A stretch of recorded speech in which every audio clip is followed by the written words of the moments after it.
Student, তোমরা যারা 6 সেমিস্টারের ডিএসসি রাষ্ট্রবিজ্ঞান বিষয়টি রয়েছে তাদের জন্য আজকে আমরা সুপারফাস্ট সাজেশন যেটা বলেছিলাম সেটি নিয়ে এসেছি।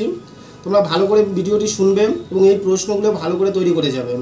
আমরা এর আগে যে লাস্ট মিনিট সাজেশন দিয়েছিলাম সেই প্রশ্নগুলো থেকে আমরা কিছু প্রশ্ন কমিয়ে দিচ্ছি। এমন নয় যে আমরা নতুন কোনো প্রশ্ন বলছি, পুরনো প্রশ্ন যেগুলো ছিল তোমরা আশা করি সব পড়ে নিয়েছো। সেখান থেকে আমি যে প্রশ্নগুলো বলছি এগুলো ভালো করে দেখে যাবে। এর আগেও আমি বলেছিলাম তোমাদের গ্রাম পঞ্চায়েত, পঞ্চায়েত সমিতি, জেলা পরিষদ, এই যে তিনটা নোট রয়েছে এই তিনটা নোট খুব ভালো করে পড়ে যাও। এখান থেকে তোমাদের প্রশ্ন 12 নম্বরের জন্য 100% কমন থাকবে। তাহলে 12-র জন্য অবশ্যই তোমাদের যেটা দেখতে হবে, গ্রাম পঞ্চায়েতের ক্ষমতা ও কার্যাবলী আলোচনা করো। 2 নম্বরে জেলা পরিষদের ক্ষমতা ও কার্যাবলী আলোচনা করো। 3 নম্বরে পঞ্চায়েত সমিতির ক্ষমতা ও কার্যাবলী আলোচনা করো। এই যে তিনটা প্রশ্ন রয়েছে ভেরি ভেরি ইম্পর্টেন্ট প্রশ্ন, এখান থেকে ভালো করে তোমরা দেখে যাবে। এর পাশাপাশি তোমরা গণতান্ত্রিক বিকেন্দ্রীকরণ বলতে কি বুঝি, এর সুবিধা অসুবিধা, এই নোটটিও পরীক্ষার জন্য কমন রয়েছে। গণতান্ত্রিক বিকেন্দ্রীকরণ বলতে কি বুঝি, এর সুবিধা ও অসুবিধা আলোচনা করো। এই হলো 4টি নোট। এর পাশাপাশি তোমরা গ্রামীণ স্বায়ত্তশাসন ব্যবস্থা বলতে কি বুঝি, এর বৈশিষ্ট্য, সুবিধা অসুবিধা আলোচনা করো। এই প্রশ্নটাও দেখে যাবে। এই যে 5 থেকে 6টা প্রশ্ন বললাম, এগুলো যদি পড়ে যাও, আমি 100% বলছি তোমাদের এখান থেকে 2টো প্রশ্ন পরীক্ষায় অবশ্যই আসবে। এবং প্রথমে যে 3টা প্রশ্ন বললাম, গ্রাম পঞ্চায়েত, পঞ্চায়েত সমিতি, জেলা পরিষদ, এখান থেকে তোমাদের প্রশ্ন অবশ্যই পরীক্ষায় থাকবে। তোমাদের সিলেবাস ডিএসসি পলের একদম ছোট একটি সিলেবাস রয়েছে। এরপরে আমি 6-এর জন্য যে প্রশ্নগুলি বলবো সেই প্রশ্নগুলি তোমরা অবশ্যই দেখবে। যেমন 6-এর জন্য তোমাদের 73তম সংবিধান সংশোধন পরীক্ষার জন্য ভেরি ইম্পর্টেন্ট রয়েছে। 74তম সংবিধান সংশোধন, 73 আর 74 প্রায় সেম নোট লিখতে পারো। 73টা গ্রামের জন্য রয়েছে এবং 74টা পৌরসভার জন্য রয়েছে যে সংশোধনীটা করা হয়েছে। দুটো নোটেই তোমরা 6-এর জন্য খুব ভালো করে দেখবেন। আমি গণতান্ত্রিক বিকেন্দ্রীকরণ 12 নম্বরে বললাম, এটা 6 করে আসতেই পারে যে গণতান্ত্রিক বিকেন্দ্রীকরণের সুবিধা লেখো বা গণতান্ত্রিক বিকেন্দ্রীকরণের অসুবিধা লিখো, বা গণতান্ত্রিক বিকেন্দ্রীকরণ বলতে কি বুঝি।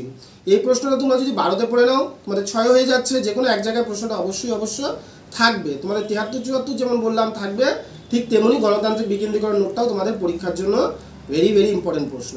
তারপরে আমরা যে কমিশনগুলো আমরা লিখিয়েছিলাম, এর আগেও বলেছিলাম, অশোক মেহতা কমিটি এবং বলবন্ত মেহতা কমিটি, এই দুটো কমিটি থেকে একটা নোট পরীক্ষায় আসার মতন প্রশ্ন রয়েছে। আবার বলছি, অশোক মেহতা কমিটি আর সাথে তোমরা দেখবে বলবন্ত মেহতা কমিটি। পাশাপাশি দেখো, তোমরা যদি বড় প্রশ্ন পড়ে নাও যে গ্রাম পঞ্চায়েতের ক্ষমতা কার্যাবলী, যদি ছোটোতে আসে যে গ্রাম পঞ্চায়েতের ক্ষমতা কার্যাবলী আলোচনা করো, তোমরা যখন বড়তে লিখবে তখন সমস্তটা লিখতে হবে। স্ট্রাকচার থেকে শুরু করে গঠন লিখলে, সদস্যদের মেয়াদ লিখলে, পদমর্যাদা, ক্ষমতা, কার্যাবলী, 3টি ভাগে যে আমরা ক্ষমতা কার্যাবলীগুলো ভাগ করছি প্রত্যেকটা লিখতে হচ্ছে। কিন্তু 6-এ আসলে শুধুমাত্র আসতে পারে ক্ষমতা বা কার্যাবলী আলোচনা করো। তাহলে এটা আমরা বড়তে পড়লেই হয়ে যাচ্ছে। এখান থেকে তোমরা আরেকটি প্রশ্ন দেখবি, সেটি হচ্ছে পৌরসভা। পৌরসভা প্রশ্নটা ভেরি ভেরি ইম্পর্টেন্ট রয়েছে, যে পৌরসভার ক্ষমতা ও কার্যাবলী আলোচনা করো। ঠিক আছে। তারপরে তোমাদের যেটা রয়েছে গ্রাম সভা, গঠন, ক্ষমতা, কার্যাবলী, গ্রাম সংসদ। এই যে 6 থেকে 7টি প্রশ্ন আমি বললাম, তোমরা এগুলো তৈরি করে যাও। এগুলো থেকে অবশ্যই তোমাদের পরীক্ষায় প্রশ্ন কমন থাকবে। এরপরে আমি 3-এর জন্য বলছি, বড় প্রশ্নগুলো পড়লেই 3-এ হয়ে যাচ্ছে। যেমন যদি বলে গ্রাম পঞ্চায়েতের গঠন লেখো, জেলা পরিষদের গঠন লেখো, পঞ্চায়েত সমিতির গঠন লেখো, তুমি তো বড় প্রশ্ন তো অলরেডি পড়েই নিয়েছো, তাহলে এখানে 3-এর আসলে তুমি পারছো। ঠিক তেমনি বলতে পারে গ্রাম পঞ্চায়েতের আয়ের উৎস লেখো, পঞ্চায়েত সমিতির আয়ের উৎস লেখো, জেলা পরিষদের আয়ের উৎস লেখো। একই জিনিস, একটা প্রশ্ন পড়লেই আমি 3টা উত্তর করতে পারবো।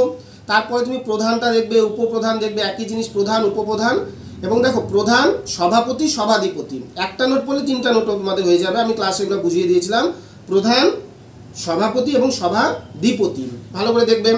পাশাপাশি তোমরা ন্যায় পঞ্চায়েত, নগর পঞ্চায়েত, এই 2টা নোট ভেরি ভেরি ইম্পর্টেন্ট রয়েছে এবারের জন্য। ন্যায় পঞ্চায়েত, নগর পঞ্চায়েত। স্থানীয় স্বায়ত্তশাসন ব্যবস্থা বলতে কি বুঝি, 3-এর জন্য আসতে পারে বিকেন্দ্রীকরণ বলতে আমরা কি বুঝি। তারপরে আসতে পারে যে পৌরসভার 2টি কাজ লেখো, গ্রাম পঞ্চায়েতের 2টি কাজ লেখো, বা জেলা পরিষদের 3টি কাজ লিখো। মেন কথা হচ্ছে তুমি বড় প্রশ্নগুলো যদি ভালো করে পড়ে নাও, 5 থেকে 6টা প্রশ্ন তোমার 3-6 সব হয়ে যাচ্ছে। তাহলে আমরা মেনলি কি দেখব, অবশ্যই আমরা গ্রাম পঞ্চায়েত দেখব, পঞ্চায়েত সমিতি দেখব, জেলা পরিষদ দেখব, পৌরসভা দেখব, সাথে সাথে 73তম 74তম সংবিধান সংশোধন দেখব। এর সাথে আমরা যেটা দেখব, গ্রামীণ স্বায়ত্তশাসন ব্যবস্থার সুবিধা, বৈশিষ্ট্য এবং বিকেন্দ্রীকরণের সুবিধা অসুবিধা। এই যে নোটগুলো আমি বললাম তোমরা ভালো করে করে যাও। আশা করছি এখান থেকে তোমাদের বেশ কিছু প্রশ্ন অবশ্যই পরীক্ষায় আসতে চলেছে। সবার পরীক্ষা ভালো হোক। ঠিক আছে। এর পাশাপাশি তোমরা এখনও যারা আরও অন্যান্য বিষয়গুলো রয়েছে, যাদের যেসব সাবজেক্টের প্রয়োজন রয়েছে, তোমরা কমেন্ট করবে।